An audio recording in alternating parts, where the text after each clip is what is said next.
Whether you're planning a special date or just need a break from the same old evening on the couch, Today Tix is the best night out you haven't had yet. They offer the best value on tickets to theater and other amazing things going on all around you. And getting tickets is as easy as ordering takeout. Just shop in the Today Tix app or on todaytix.com and get tickets sent right to your phone. You can find tickets to shows on Broadway in the West End and in other cities across the country and around the world. Today Tix also gives you access to exclusive pre-sales, lotteries, and specially priced rush tickets you won't have to wait in line for. You can book in advance or be spontaneous and check out what's on for tonight. So go see that show you've always wanted to see or the one you've never heard of with Today Tix. Get $20 off your first Today Tix purchase with promo code Odyssey at todaytix.com/Odyssey. That's TodayTix, TIX.com/Odyssey. Promo code Odyssey.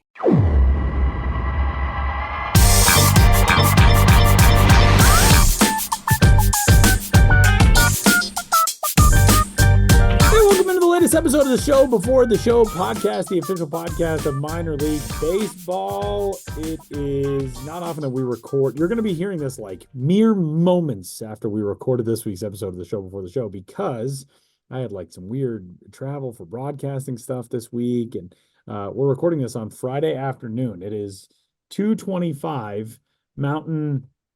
I don't know if it's standard or daylight. I don't know which is whichever time in the afternoon on Friday, May 3rd. The good thing about a podcast is when you timestamp it so everyone knows. But you're going to be hearing it. I would imagine someone will be hearing this by like 4 o'clock Mountain Time. Maybe not that fast. 5 o'clock Mountain Time. So you're really getting the freshest goods on this week's episode of the Show Before the Show. My name's Tyler Ron. Sam Dykstra is in New York City. The freshest goods, Sam. And this is like the closest we've gotten to like a live show at this point. If you think about it, you're still going to edit this down though, right? Not like we're not just sending it raw files straight to the folks at MLB Network to produce this. Nothing put together. Yeah, it's going to be a disaster.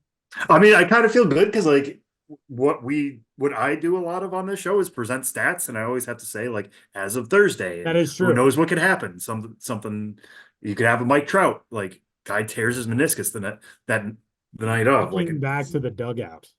Yeah, something bad could happen between when we record the show and when it comes out. Unless something bad, really bad, is going to happen to some of these dudes in the next 2 hours, I feel pretty good about all these stats being up to date and their statuses being the same. Yeah, I like that. I don't want to make a habit of this, though. I will say. Right. Yeah, same. Yeah.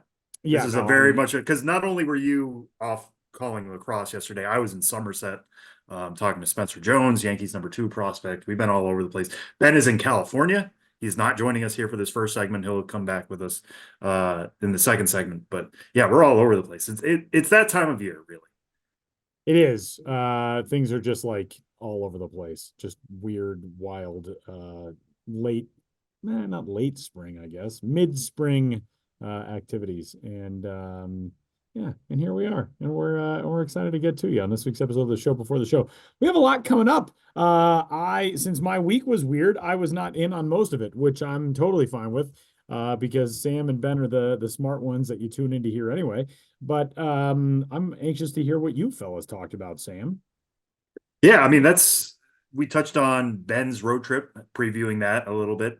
We also talked about the upcoming promos for the month of May. He highlights one of those. That was a fun conversation. We touch on a few different things between me and Ben, but he also did the interview segment this week with the author of the book Season of Shattered Dreams, Postwar Baseball, the Spokane Indians, and a Tragic Bus Crash That Changed Everything. That's by Eric Vickrey. I know, Tyler, you have that book as well. You're going to be cracking it open real soon. What are your kind of hopes? That I've read about in the past. Yeah, about that story a little bit, but I'm really excited to get to read, a full, all-encompassing book about it. It's going to be really interesting.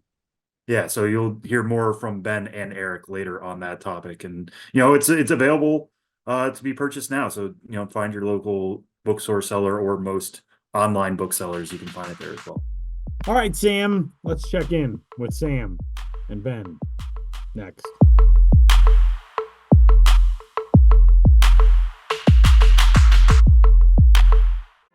Looking for a job is lonely. Endless searching, phone calls that go nowhere, applications that vanish into thin air. What if you could link with dozens of local companies who are hiring right now with just one connection? That's Express Employment Professionals. Find us at expresspros.com. One connection, endless opportunities, and no fees ever for job seekers. Express Employment Professionals. expresspros.com. You don't just live in your home. You live in your neighborhood as well. So when you're shopping for a home, you want to know as much about the area around it as possible. Luckily, Homes.com has got you covered. Each listing features a comprehensive neighborhood guide from local experts. Everything you'd ever want to know about a neighborhood, including the number of homes for sale, transportation, local amenities, cultural attractions, unique qualities, and even things like median lot size and a noise score. Homes.com. We've done your homework. Well, this segment of the Show Before the Show podcast is being recorded on Tuesday, April 30th, just one day before our very own Benjamin Hill takes to the road, or in this case, takes to the friendly skies to travel west to California to begin the first road trip of the 2024 season. But Ben, as things are now, you are currently to my right. There's a podcast throwback for you. You are currently to my right. You're anticipating this trip. You haven't left yet. Like I said, it's your first of the year. I know you always get a little antsy before you hit the road. How are the feelings right now, knowing that this trip is right around the corner? Yeah. Hi, Sam. It's funny. Yeah, this trip is starting imminently. I will be in San Jose on Thursday, May 2nd, and then Modesto, home of the Nuts, on May 3rd, Stockton Ports on May 4th, and Sacramento River Cats on May 5th. So only those 4 teams, but it'll be an action-packed 4 nights and then some. Yeah, and like you mentioned, I get really anxious and nervous before these trips, especially the first one of the year. That's been a hallmark of my entire career doing this sort of thing. And I've been struggling this week, just this sense of like tension and anxiety, just all the time. And then I have to stop and say, like, why? You've done this before. It usually seems to go pretty well. But I think, especially when a new year starts, there's just that feeling. This is the same way everyone gets nervous for opening day. I kind of have this is, I've been covering baseball since, the season's underway. But for me, this is kind of like my opening day, the first time I'm on the road. And I really do wish at this advanced stage of my life and career, I had some better ways to like control the anxiety or just harness a sense of confidence that was a little bit more easier to tap. It comes in little ebbs and little blitz and blats, or those things. I don't know, just little drips of confidence. Ben's blitz and blats. Yeah, but the overall thing is just like, oh no, and waking up in the morning like, oh no, it's only a few days away. I have to get all this stuff done. And yeah, now that I have a kid, I feel like, oh no, you'd think I was just like getting deployed overseas, the way I'm like, oh no, I'm gonna be gone and it'll all be fine. But man, I feel much better being on the road and then being back from the road than I do before I go on the road. And my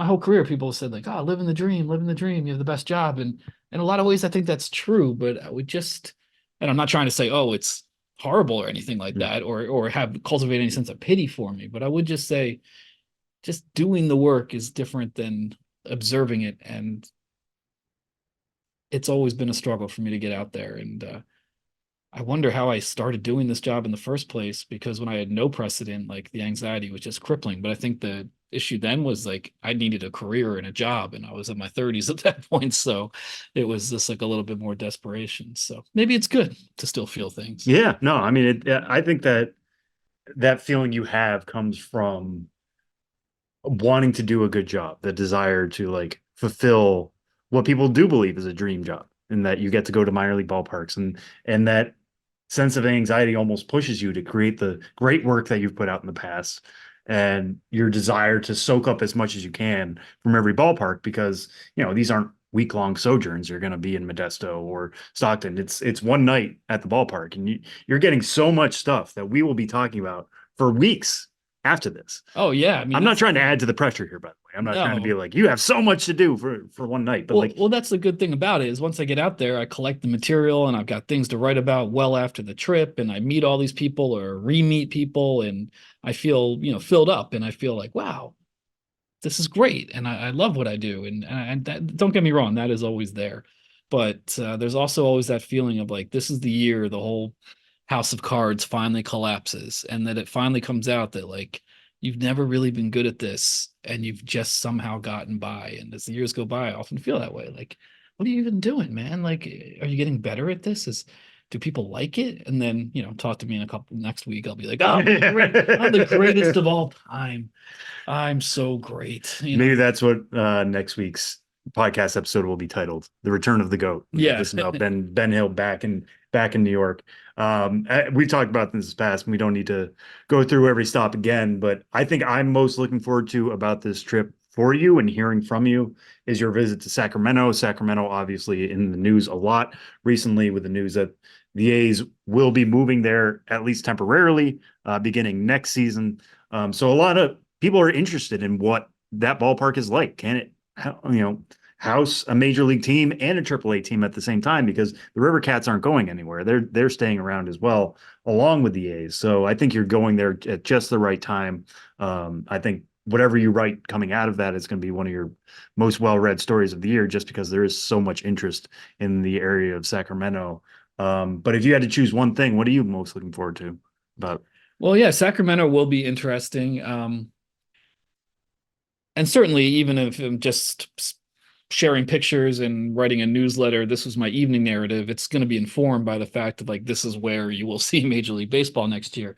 In terms of a more standalone angle on it, I hope to do something more with it, but there's so many moving parts with this kind of situation. It can be tough to get that's the other concrete information. And I know people in official positions don't want to say too much when they know it could change. And, so we'll see how that comes about. But I think that will be very interesting no matter how it comes about, just because it's such a unique situation, this minor league ballpark hosting a major league team, while it also hosts a minor league team.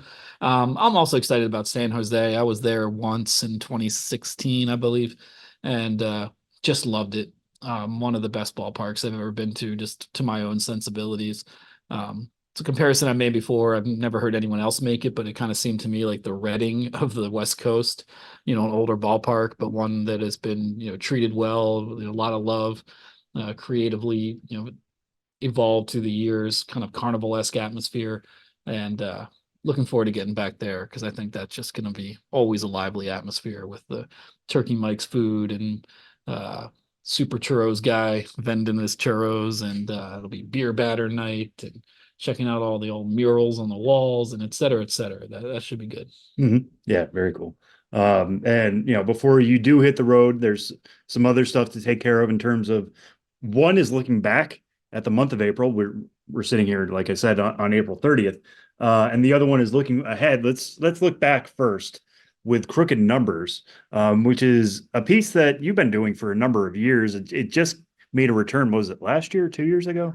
I've lost track of the Crooked Numbers timeline. I mean, this column, which is just basically a compendium of a compendium. Ugh, I wanted to say that word all slick. A compendium of minor league baseball on-field oddities.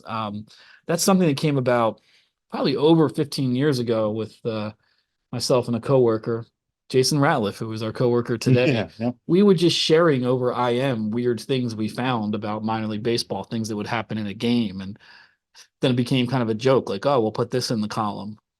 We just called it the column, but we didn't. And then after a while, it was like, I got to just write this column. So for a long time, it was a monthly thing. In other years, it was just maybe like one or two a year, or just a looking back retrospective. As my job changed and I was on the road more, it was sometimes hard to do Crooked Numbers, but we decided to bring it back this year, and just on a monthly basis. And so I've written the first Crooked Numbers, looking back on the month of April in the minor leagues, and just trying to find crazy, weird, strange moments. There's plenty where that came from. And I think this time around, because I didn't know going into the start of the season I'd be writing this, I missed more than I would have liked to, but still had plenty of weird things to highlight for sure. Yeah. And what's one you want to kind of highlight here? Because like you said, the column, which I will also be calling it now moving forward, has tons of stuff from across the minor leagues. You and I were talking once about there seemed to be a lot that happened in AAA And not just because they had a head start. It was just some wacky stuff that happened in AAA. And I think you want to just give people a little morsel of something that's going to be in crooked numbers. Yeah, this is a AAA heavy column this time around. I think my favorite, well, obviously position players pitching is a standby in a column like this. Just it's pretty weird when a pitcher, I always call him a moonlighting position player, gets on the mound. It's been more common in recent years and therefore not as exciting than it used to be, when in the old days it was often like deep into extra innings or something like that. But still, when there's a position player on the mound, there's a higher than usual chance for some weird things. But Sacramento, I'll be there on Sunday. They have a veteran infielder on the team named Donovan Walton. I don't know if you're familiar with Donovan Walton. And he had never pitched before in a position player pitching context, prior to this season. He pitched twice for the River Cats over a span of 3 games. Both games were against the Reno Aces. The River Cats won both games in extra innings. Both games were by a score of 9-8. And Donovan Walton was the winning pitcher in each of those games.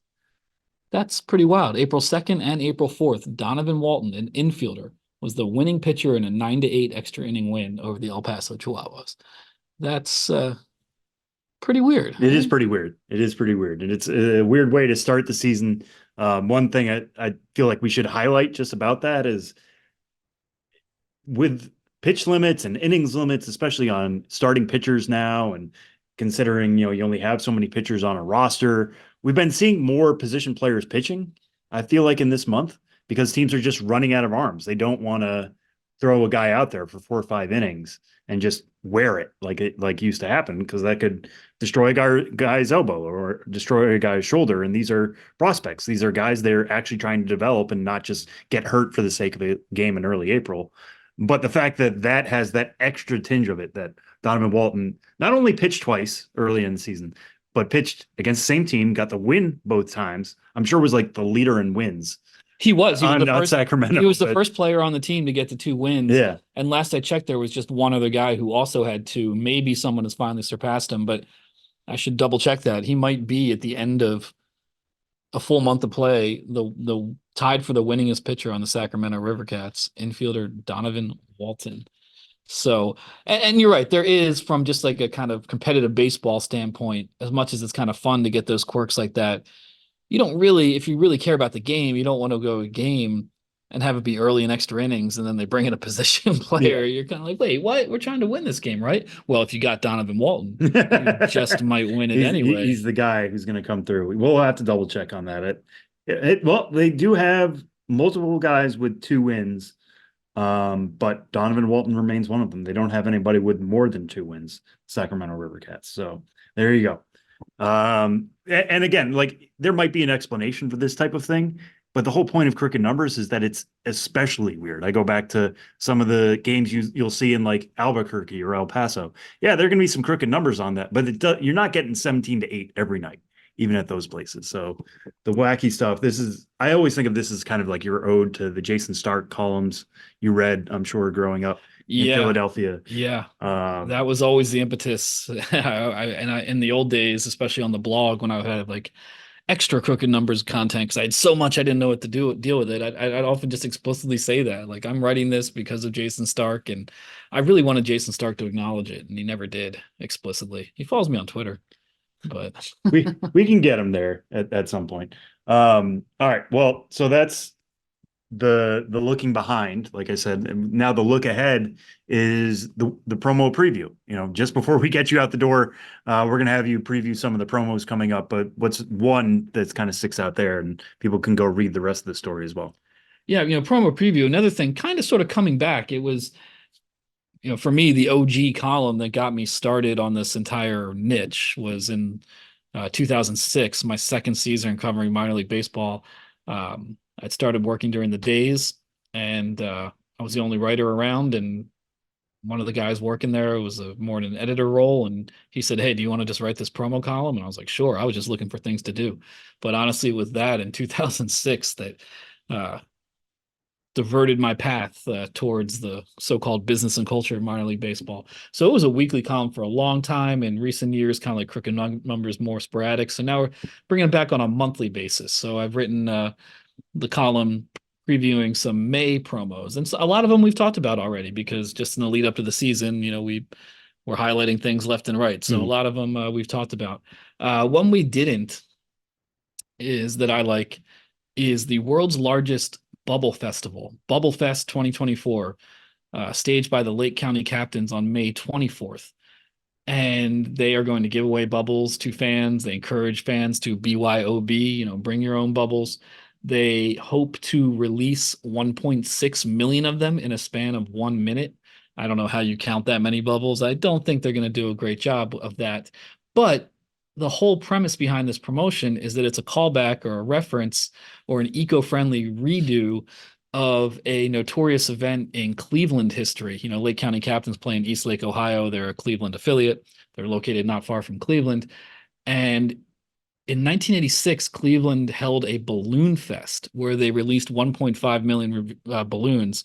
And then there was a sudden rainstorm and winds, and they all fell into Lake Erie and on the roadways. And now it's kind of called the Balloon Fest disaster, and it's just kind of this sort of, for people who like to be snarky about Cleveland, which it seems to include many Clevelanders, it just become this thing in the city's history, the Balloon Fest disaster. So Lake County Captains having fun with that, doing it with bubbles, a lot safer route. But I like that it's an explicit callback to a specific event in the city's history. And if you at home have never seen pictures of Balloon Fest, go look it up. Like, the pictures look really neat, right? And in theory, it's completely innocent. It was just, hey, we're going to release a bunch of balloons into the sky. It's going to look like balloons over Cleveland.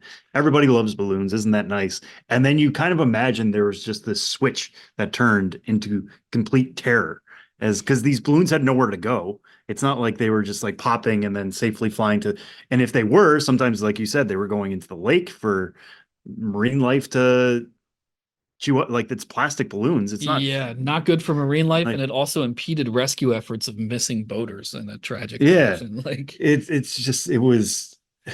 had the best of intentions, I'm sure, but just not really well thought out. So this bubble festival, in which we know what happens when a bubble bursts, it just goes. The soap is gone. It is what it is. Traffic will not be dismayed. There will be no water animals that will be harmed in the making of this promotion. I love this. This is a fun way of honoring it. Yeah, and 1.6 million. So they plan to have more bubbles than the Cleveland Balloon Fest had balloons. We'll see how thorough that documentation is. If anybody out there is listening and wants to get us an accurate count on how many bubbles will be at the Lake County game on May 24th. Please get at us, and we will interview you about your counting techniques, because I'm fascinated by that. All right, Ben, well, just before you go, we had to give you another job, as if you didn't have enough to do before you got on the road. You have our interview segment for this week. What is this about? Yeah, man, so much has been happening lately. I can barely keep track of it all, but it's good. It's better to be busy than not to be busy, and I'll be feeling much better in no time at all. Knock on wood. This is wood, right? Yeah. This is wood. Yeah, knock on wood. No, there's a new book out by the author Eric Vickrey about the 1946 Spokane Indians bus crash that killed 9 players. One of the Season of Shattered Dreams by Eric Vickrey. And he got in touch with me, said, you might be interested in this book. I said, yes, I am. I read it. And then I wanted to talk to Eric about it, because this is a really notable event in minor league baseball history and sports history in general. One of the worst sports tragedies in American history. June 24th, 1946, 9 players died when the bus plunged, off the road and down into a deep ravine. Just a horrifying thing. But in the book, he really tells the stories of the players, the survivors, as well as those who died, how it affected everyone, the context of minor league baseball at the time. Anyway, it's a fairly lengthy interview. Why am I saying all this now? You'll hear all about it.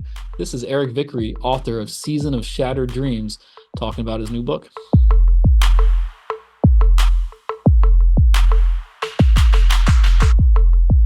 Here on the Show Before the Show podcast, we are joined by Eric Vickrey. When you're worried about underarm sweat and odor, it can be distracting. Like this.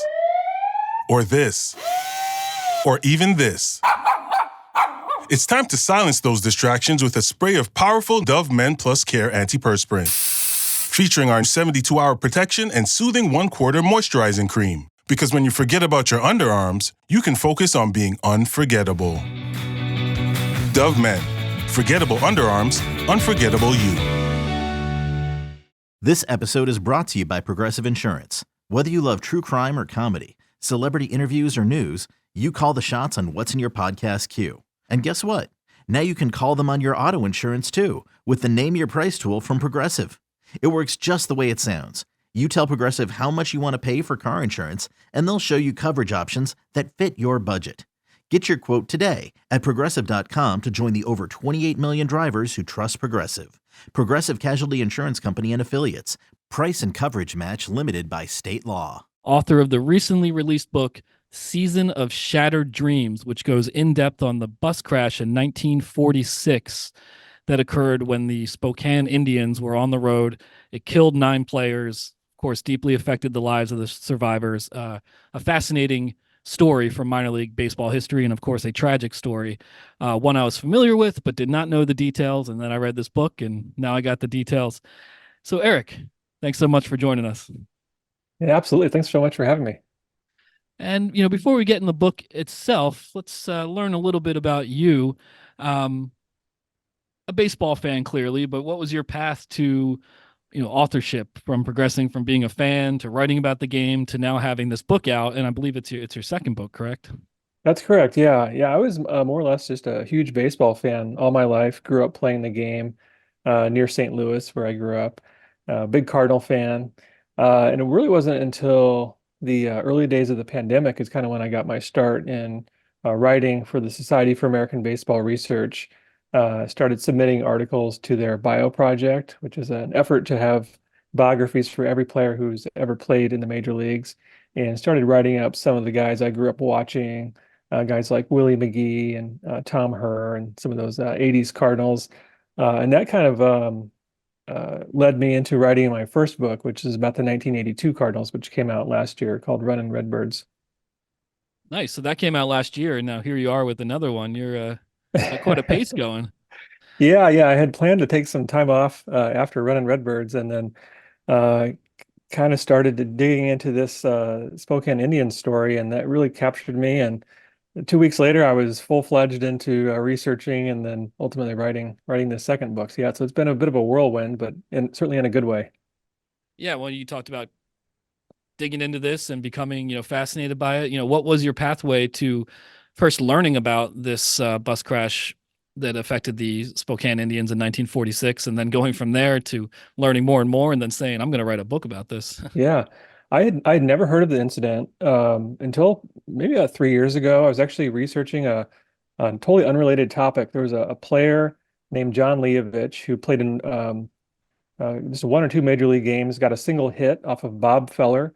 And so I was just writing an article about him and his career. And he played in 1946 for the Bremerton Blue Jackets, which were another team in the Western International League. And they were scheduled to play the Spokane Indians on June 25th of that year.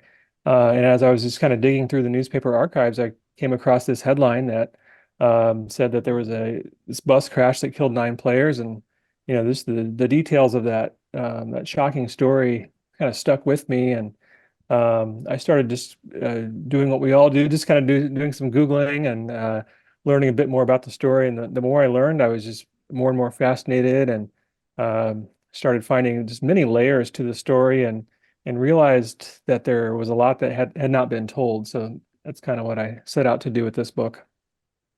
Yeah, and then the book is, a combination of, firsthand reporting, a lot of research, drawing on newspaper and magazine accounts at the time, interviews with, all the survivors of the bus crash have now passed away, and via other means, but interviews with family members and survivors. For a book that's, a relatively slim volume, you have just hundreds and hundreds and hundreds of different sources. That I know so much can be done online these days. But how much of it was finding things online, or how much did you have to go on site, and how did you track people down who might be able to share information you didn't have? It's a lot. Yeah. I certainly, the sort of day-to-day, just sort of baseball information. I gleaned most of that through newspaper archives and old editions of the Sporting News, for example. But yeah, I tried to track down descendants of as many of the players as I could. There were 16 players on the bus that day, and I was able to reach family members of 12 of them. And that was through various means, social media, to sending out letters, um, and so forth. And I found the family members to be very receptive and very open to sharing their information. In a couple of cases, the family members had scrapbooks containing volumes of letters, photographs that really have never been public before. So, and some of those letters were written by, in particular, two of the players in the crash, Bob Patterson and Vic Pichetti. So, just having their voices in the book, I thought was really added to it and helped elevate the book and personalize those stories. Yeah, and you mentioned Vic Pichetti. He's one of the players who passed away in the crash, who you really went in depth on, more than some of the other players. He was, one of the younger guys, had a lot of potential. So everyone who died or was deeply hurt in this crash it's a tragic story, but there was maybe more tragedy surrounding Pichetti just because of how much potentially he still had. So he was a story of just not being able to reach that through this, and the use of the letters that he wrote. I mean, I think, just really shows you, to the extent that you can still find that out, the kind of person he was. But what about him, beyond what I just said, really attracted you to telling his story more in depth? Yeah, I think one of the first things, as I was just kind of doing my preliminary research, is I found that he was 18 years old and by far the youngest player on the team. I think the second youngest player may have been 22 or 23. So that immediately stuck out to me, and I started kind of digging into his story. And there was a lot written about Pichetti in 44 and 45 as he was coming up in San Francisco. He was more or less a celebrity in his teenage years because he was such a elite prospect and was widely considered by scouts as being the best prospect on the West Coast. He participated in an All-American game sponsored by Esquire magazine, which was held at the Polo Grounds in 44, and played for Carl Hubble and Mel Ott in that game. And the opposing manager was Connie Mack.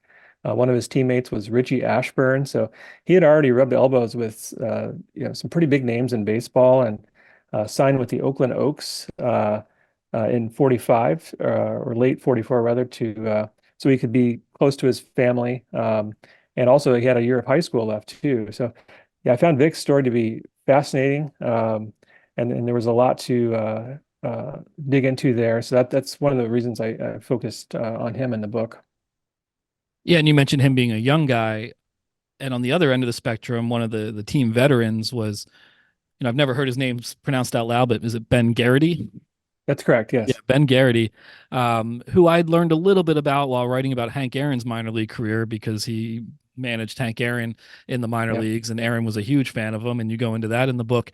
But Ben Garrity, in a lot of ways, comes across to me as the most fascinating character in this book. He was a veteran when he was playing for the 46 Spokane Indians, transitioned into managing, was haunted the rest of his life by the bus crash, drank heavily to get over it, or you can never really get over it, but to at least numb the memories.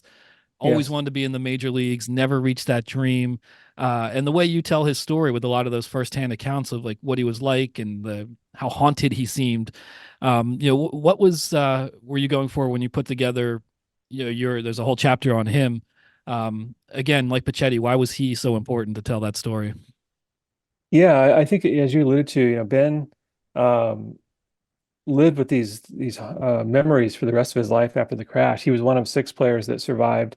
And Ben had already he had a brief period of success when he first came up with the Brooklyn Dodgers in 36 under Casey Stengel, and then kind of bounced around in the minor leagues for several years, played briefly during the war with the Boston Braves, and then was just kind of hanging on to his playing career in 46 with the Spokane Indians. He was 33 at the time. And after the crash, he, like you said, really set his sights on becoming a major league manager. He ultimately, his dream was to be a Hall of Fame manager, and Yeah, eventually was hired by the New York Giants and then the Milwaukee Braves to manage their system. Uh, Managed guys like Hank Aaron as he was integrating the South Atlantic League, and then was the AAA manager in '57 when the Braves won the World Series. So, um, by all accounts, he was a excellent manager, incredible baseball mind. But yeah, he was ultimately what probably derailed his dream of managing in the major leagues was the this crash, which he coped with. He still had to travel by bus in the minor league, so he coped with that by drinking heavily, and that was well known in baseball circles, and probably kept him from managing in the big leagues, and also contributed to health problems and a death at age of 50. So yeah, his story is certainly another fascinating was one to fascinating one to explore in this book, and yeah, he was another of the players I focused on. And then in terms of the crash itself, deep in the Cascade Mountains, I'm blanking on the name of it. Is it the Snoqualmie Pass? You got it. Yep, that's right. The Snoqualmie Pass. It sounds like a bit of treacherous road. You went to that location, and were you able to really visualize it? And what was that experience like after getting so deep into the story to then be at the location where these 9 men lost their lives and others' lives were changed forever? Yeah, that was pretty surreal. I actually did that more or less after I had finished writing the book. And I had, of course, read all of the newspaper accounts describing the terrain and the accident and the rescue efforts that went on. And there's no real indication of exactly where the crash is, but just based on eyewitness accounts and newspaper articles, I was able to pinpoint what I believe is the site of the accident. So being there was, yeah, certainly just incredibly surreal and sad, and yeah, it was certainly full of all kinds of emotions that day. And yeah, hopefully we can someday, get some kind of marker there to remember those players. I think that would be a great thing to do. The Society for American Baseball Research does that at various locations around the country, so that's something we might explore someday.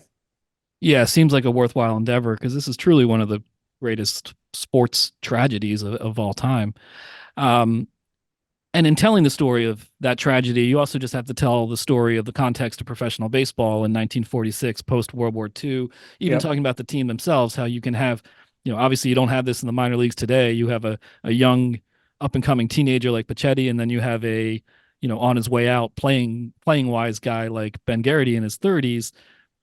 Teams were constructed differently. It's post World War II. There's no Major League Baseball, west of the Mississippi River. That seems like a challenge in and of itself, because for you, in order to tell the story, you had to put it in the context of minor league baseball at the time, which was a very different world than the one we know today. No doubt. Yeah. And in 46 in particular, you had all these thousands of players returning from the service who had fought in the war, had given up several years of their burgeoning baseball careers, and were just hoping to live out their dream of playing professionally and making a good living. And so the Spokane Indians, as other teams in the Western International League did, they ended up with lots of talented players that probably deserved to be at a higher level. I think they were considered Class B, which would be roughly equivalent to Double A today, but lots of talent on those teams. And yeah, kind of setting the context of what was going on in baseball, I think was an important part of the book, because 46 was a year, unlike any other I think we've experienced in our country.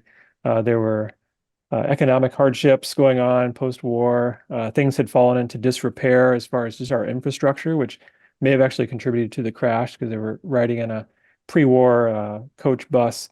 But yeah, kind of just putting it all in context, I thought was an important part of the book as well. Yeah, absolutely. And this book is, fairly hot off the presses at this point. It was released April 16th. So not a very long amount of time so far, but, have the reviews or the reactions started to roll in? What's been the response so far? Yeah, I've been pleasantly surprised by the response so far. I had a few events out in Washington starting in Seattle and then did another event in Ellensburg, which is where the team stopped to eat dinner before their crash and where Jack Lorky was pulled off the bus, and then did a signing in Spokane where I actually met the daughter of one of the players and actually met a 91-year-old gentleman who worked at Ferris Field in 1946. He was 12 or 13 at the time and knew some of the players involved. So hearing his memories was just incredible. And yeah, so just things like that have been so rewarding and have been just a lot of fun so far. Yeah, and you just made a stray mention to him. We talked about Vic Pichetti and Ben Garrity, but the other character in this book who gets more ink than others is Jack Lorky, Lucky Jack. If you could tell his story a little bit, because that he was deeply affected by the crash, even though he was not actually part of it. Exactly. Yeah, Jack. His story might be the best known of the players, just because it's almost like something out of Hollywood. And of course, he played in the major league. So Jack was on the Indians. He was doing very well, hitting like 340, 350. On the day of the crash, he was the San Diego Padres called the Spokane Indians front office and said they wanted to recall him to the Pacific Coast League. So they sent a telegram, and then the team was able to have a police officer track Jack down as the team ate dinner in Ellensburg. So Jack was pulled off the bus, and he said goodbye to his teammates, including his two roommates, and hitchhiked back to Spokane. And later that night found out that his teammates were involved in this horrific crash. Quickly thereafter, Jack was given the nickname Lucky, which stuck with him for the rest of his life. Jack went on to play very well that summer for the San Diego Padres, and then was ultimately taken in the Rule 5 draft by the New York Giants, and spent several seasons with the Giants, including playing in the 51 World Series, and played a couple of seasons in the Phillies system, and then ended his career in the Pacific Coast League. And then actually after his career, Jack did security work for the CIA. So a truly fascinating life. And he was stuck with this nickname Lucky, which he was never comfortable with. And Jack was very a quiet guy, kept things close to the vest, was very reluctant to talk about both the crash or his World War II experience, which included fighting in the Battle of the Bulge. So Jack, I think it was important to bring his story to light as well. And Jack was truly just a fascinating individual.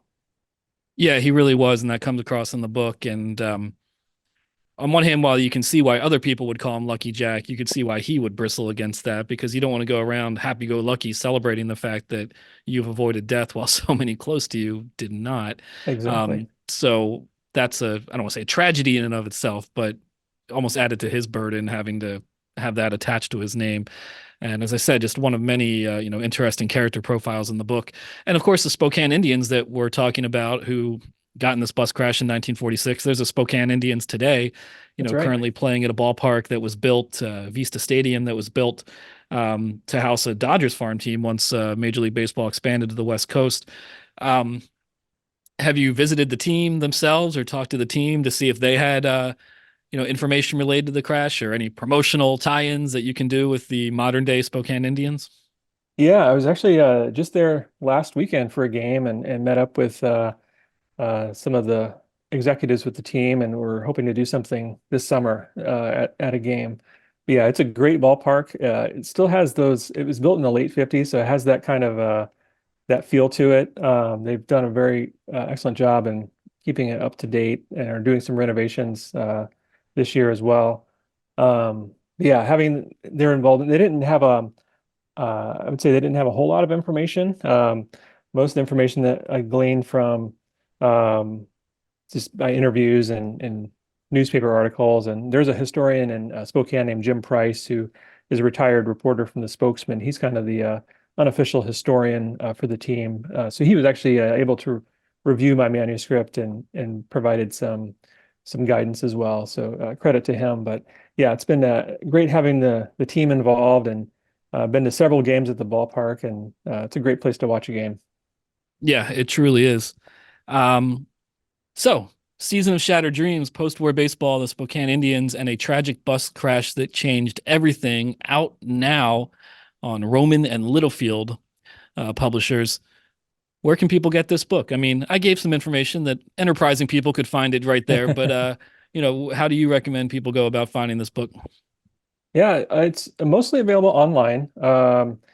Certainly, your typical online sellers such as Amazon have it. Tomorrow's the National Independent Bookstore Day, so I always support independent bookstores. So encourage people to go through those routes. It is available at a few independent stores in Spokane and Seattle as well. Excellent. Well, I would recommend listeners of this podcast would pick up this book, and I know there's a lot of baseball historians, minor league baseball history buffs listening right now. So check out that book, Season of Shattered Dreams by Eric Vickrey. And Eric, before I let you go, you've now turned around 2 books in a pretty short amount of time, or you already got the next one in mind?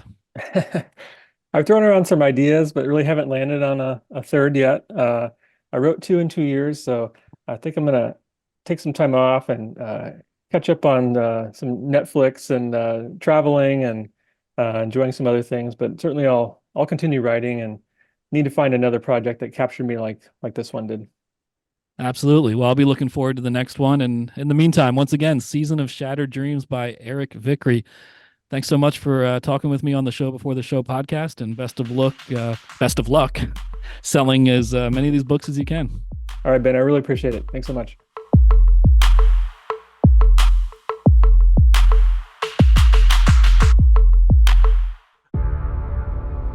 It's done. Connor McDavid!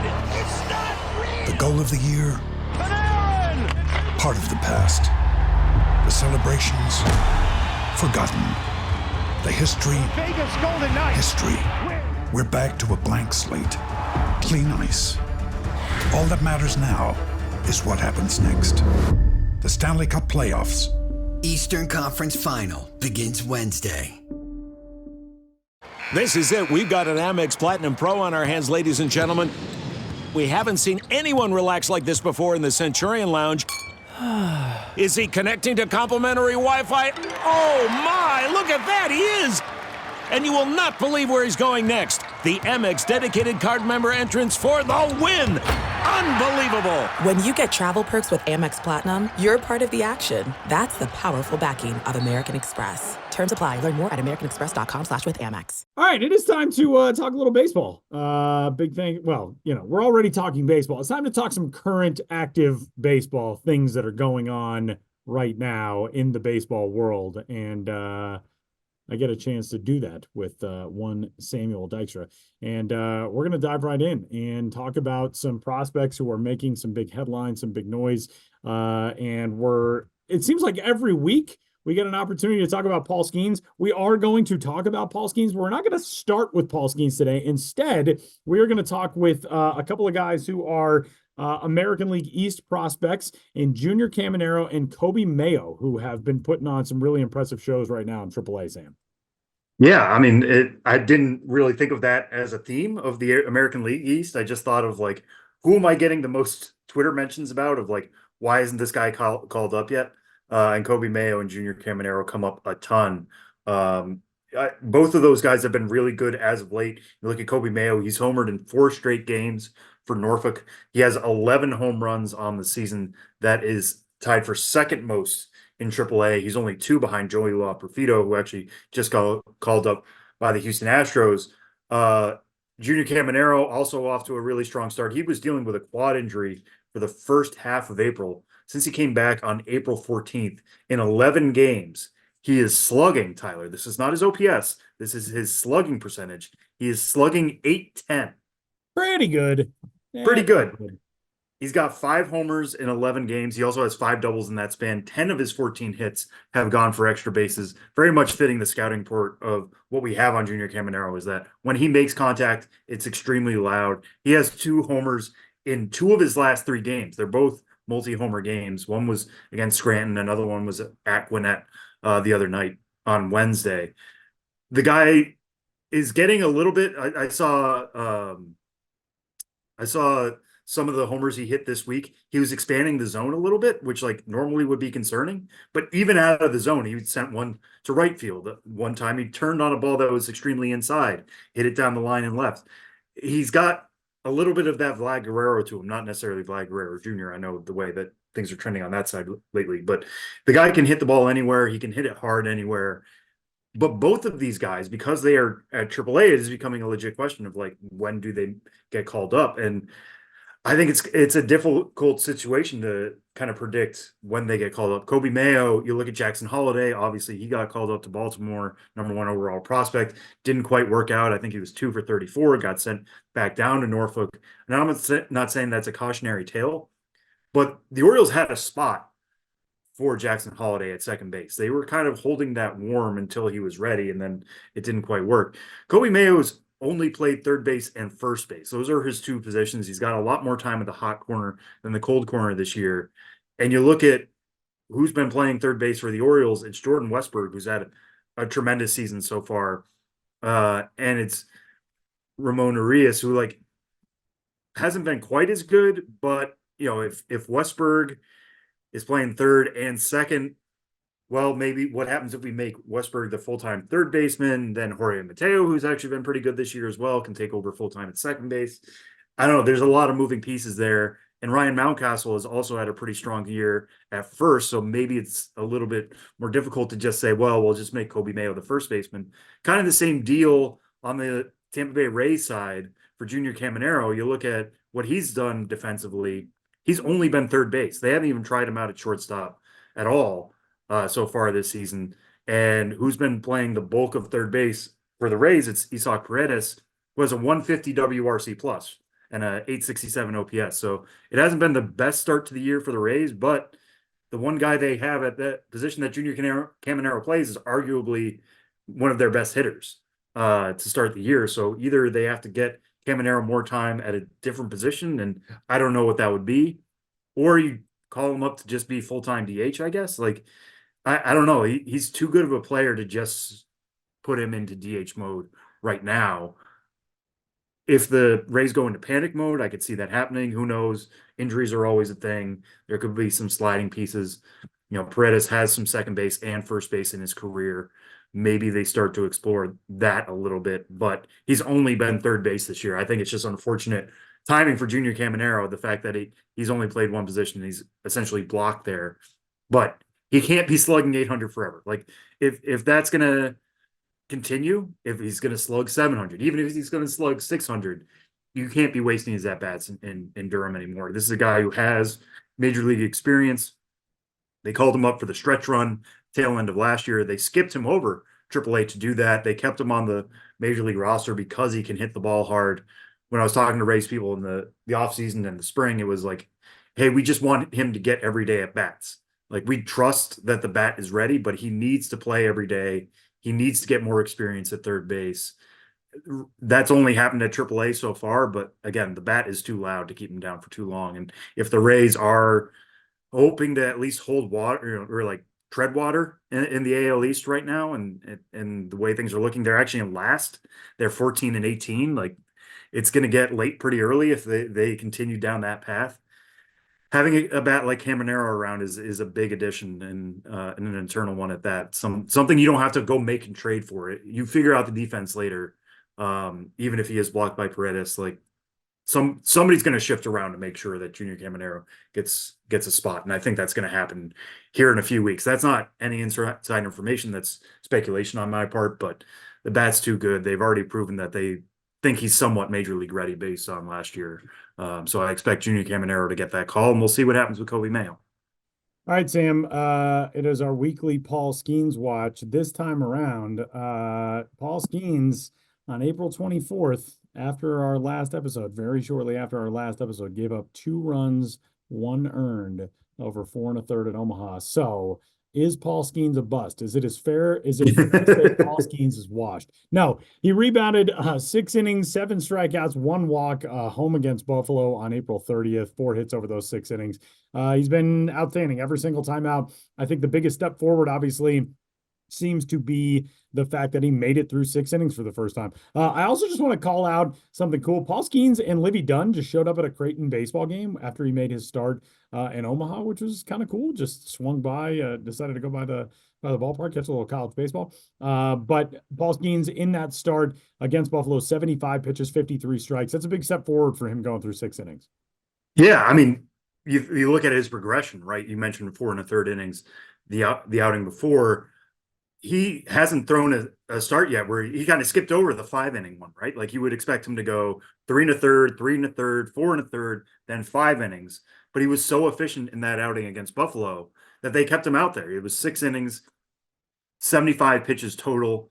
So I think they were kind of aiming to get him to a point where he could throw 5 innings or 80 pitches. Hasn't reached 80 pitches yet, but cleared that 5 inning mark with no problem. Like you said, no runs allowed. The stuff continues to be stellar. He was still holding velocity into that 6th inning. You could kind of tell watching that start actually that he knew the 6th was his last, and he was hitting triple digits more consistently in the 6th inning than he was in the 2nd, 3rd, 4th, or 5th. So the gas is still in the tank for Paul Skenes.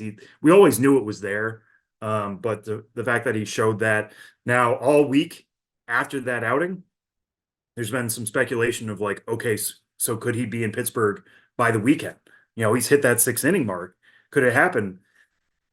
As we sit here, and as our colleague Jonathan Mayo has reported, he will be starting Sunday for Indianapolis. That is where Paul Skenes will be next. Now, what happens after that, we'll see.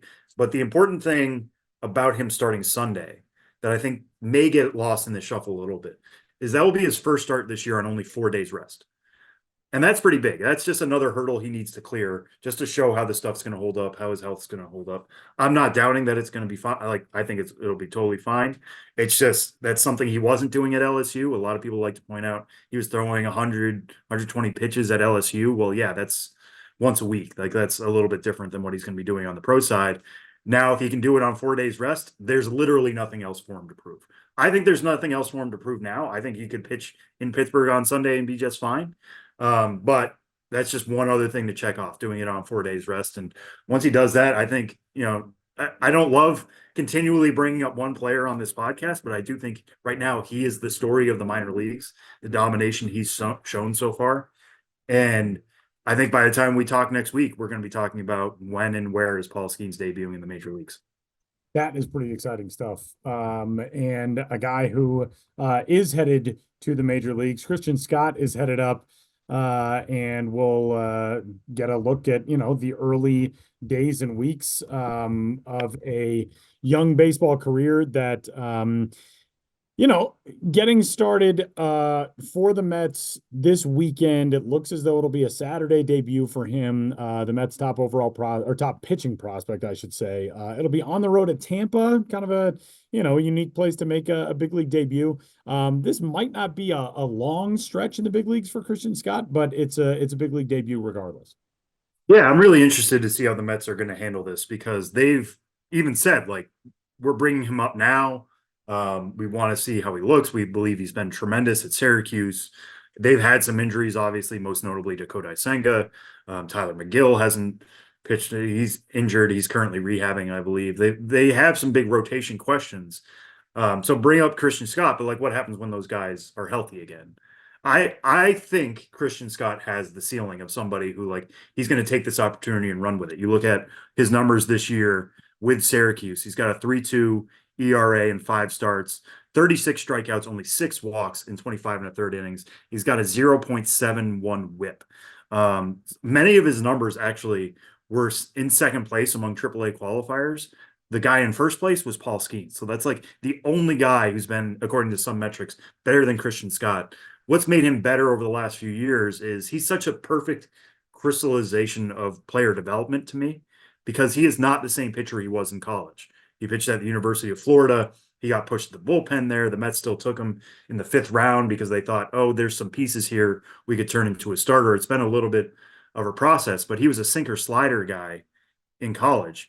Now he's throwing a 4-seam and it's dotted. It's incredibly good at control. And I say control, not necessarily command, because one of his problems at Syracuse is he's actually left the ball over the plate too much and he's given up 7 homers. He's allowed 9 earned runs. 7 of those alone have been on home runs. It's kind of crazy how that's worked. So that's going to be an issue for him. But the fact that he fills up the zone incredibly well is a huge part of his value. He's also added a sweeper. He had that slider, which was a harder slider in the mid 80s. Now he's got a sweeper in the low 80s that he's added this spring. It's been his best whiff pitch so far at Syracuse. It's a little bit better than that more traditional, harder slider. He's also got a changeup that moves the other way from the sweeper. They're moving like 13, 14 inches in opposite directions, so they play off each other really well. He has that arsenal that I think could at least be a mid-rotation type.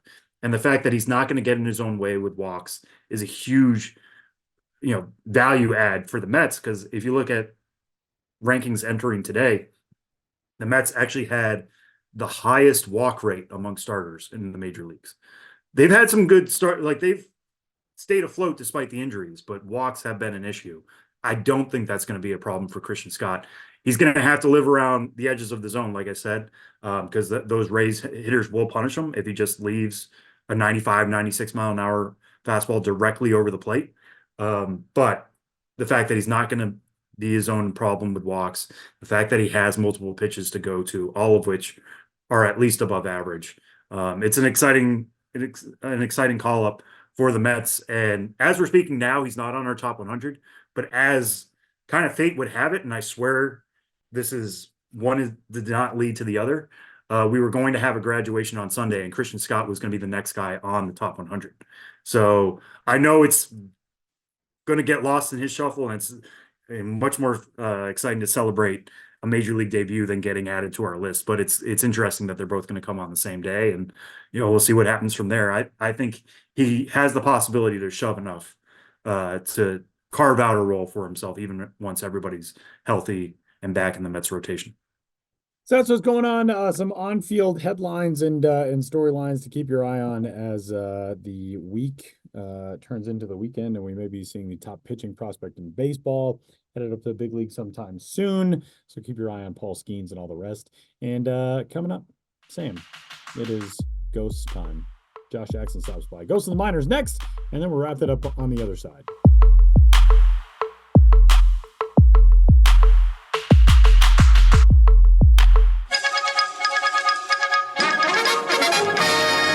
Interrupt this podcast to bring you another thrilling edition of Ghosts of the Minors. Now, here's your correspondent and host, Joshua Jackson.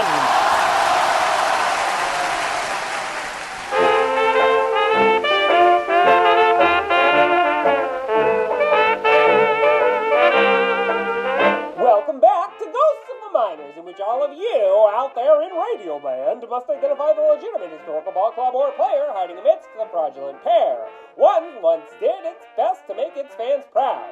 The others never had any fans at all. In the last segment, I asked you which of the following minor league baseball teams did at one time exist. A. The Detroit Dukes.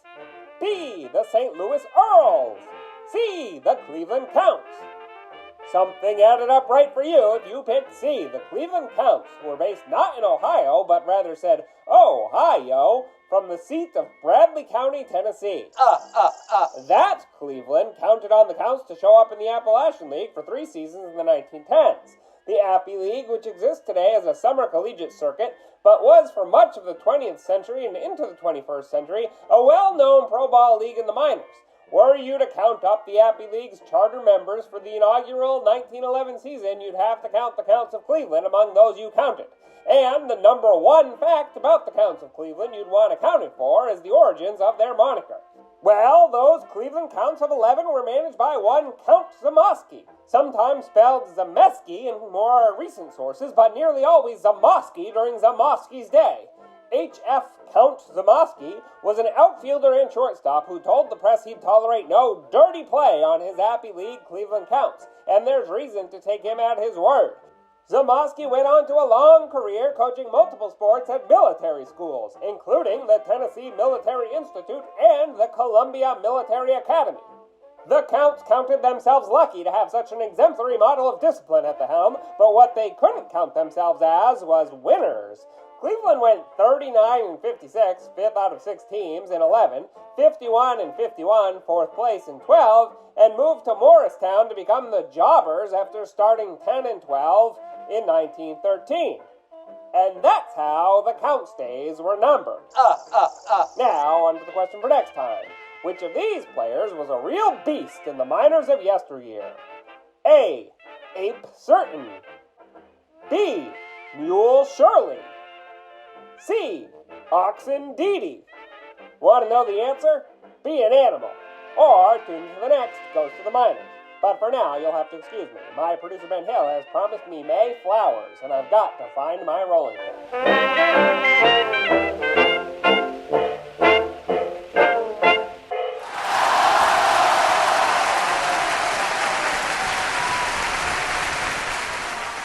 Big thanks, as always, to Josh Jackson for his terrific work with this week's Ghosts of the Minors.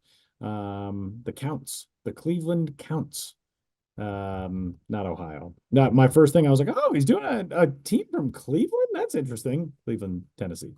All right, Sam, it is time for everybody's. It is the hottest news segment that is sweeping the show before the show globe. It's time for another edition of Name That Dude. The dude is yours this week, and I'll be the namer. All right. So we will start with this player. I will not give a position. This player was drafted by the Minnesota Twins in the 7th round of the 1991 draft. Okay. From Westside High School in Gary, Indiana. And he signed with the Twins. Already know. LaTroy Hawkins. God, come on. Yes. That was the quickest one ever. Oh, I'm so happy. Gary, Indiana. I knew it. Wow. I'm very impressed with myself. I have to say. You should be. I'm not often impressed by myself. I'm very impressed with that. Well, let me just go through LaTroy Hawkins' career. Because the whole point of this is to remember some teams. LaTroy Hawkins' career is incredible. Please do. I will give you the floor. All right. So in 1991, he debuts in the Gulf Coast League with 11 starts. So like he gets drafted in 1991 and still makes 11 starts in the GCL. Wow. Can you imagine that? He threw 55 innings after the draft. Yeah. As a high school pick. As a high school kid. Yeah. So that was his age 18 season. 1992 goes back to the GCL. He's also in the Appy League with Elizabethton, famously a Twins affiliate for a very long time. 1993 moves up to the Midwest League, then a single A team with Fort Wayne. They were then the Fort Wayne Wizards, as I'm sure you're aware, Tyler. 1994, he goes to 3 levels. He goes from high A Fort Myers, which was at the time the Fort Myers Miracle still. Double A Nashville, the Express. The Express. There's no E. Express. Yeah, not to be confused with the Round Rock Express. Exactly. The Express. And then still in 1994, in his age 21 season, he goes to the Salt Lake. At that time, Buzz? Buzz is correct. Buzz. Whew. So he made 29 starts in 1994 across 3 affiliates, had a 3.07 ERA, 193 and 2/3 innings. Wow. That's something you won't hear very often. Wow. Only struck out 126, so it was very much a contact pitcher. Yeah. It was a different age at the time, but still, was certainly not averaging a strikeout per inning. 1995, back with Salt Lake for 22 starts, still the Buzz, and then he debuted in 1995 with the Twins and lasted all the way through to 2015, where he pitched for both the Rockies and the Blue Jays and had 5 appearances for Albuquerque. So 21 major league seasons. 21 major league seasons. He also was a member of the Brazil coaching staff for the World Baseball Classic qualifier in 2022. And then was on the USA Baseball staff for the main tournament last year. Yes. He's been on USA Baseball staffs for a whole bunch of different events at the youth level and at the senior level. He was at U18s last year, I believe. I remember seeing him at the PDP League last year. Yeah. He was Michael Kadire was the coach of that U18 team. Right. LaTroy Hawkins, I think, was either the pitching coach or was a consultant in some way. And you could kind of tell he had like an aura. around him. Oh yeah. Just kind of walking around like he owned it in a way he should. Like those kids should be, you should be so lucky as to learn from a 21-year big league veteran like Latroy. Yeah, seriously. And a guy who's played multiple roles, he has 2 complete games and 2 career complete games and 127 career saves. Man. I mean, the guy's done every role possible. I remember, and that's the perfect teacher.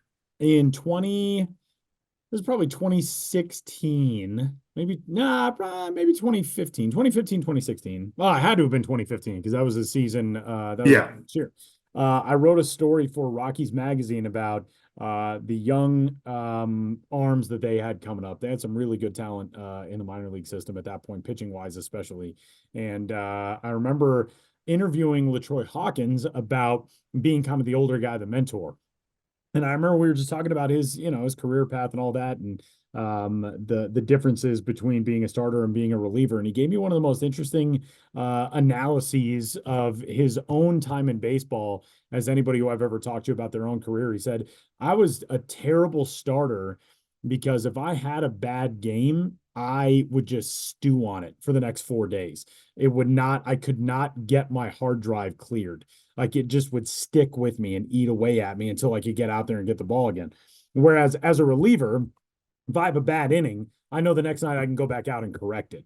And he's so smart. He's so cerebral. And the way you can tell he communicates with the young guys today, it's a very different era from when LaTroy Hawkins was coming up and learning, like you said, to throwing 190 innings in the minor leagues in a season, making 11 starts in your draft year, 55 innings after the draft. That stuff, he is one of those guys you could say, oh, he's seen everything that you can see on a baseball field. And it's really true. And man, what a career and what a baseball life. And one thing that I love is that he is giving back now, that he's somebody who is in coaching, who's in working with youth development programs. He's a pretty awesome guy. LaTroy Hawkins is a pretty awesome guy. If you ever get a chance to come across him, I think he's also still a special assistant with the Twins in some capacity in their front office. And he's just beloved by everybody who, has had anything to do with him in his baseball career. Very easy guy to cheer for, especially as he sort of helps mold the next generation of baseball talent, not just here in the U.S., but like I said, as a member of the coaching staff with Brazil for that WBC qualifier a couple years ago. He's awesome. I'm a LaTroy Hawkins fan for life.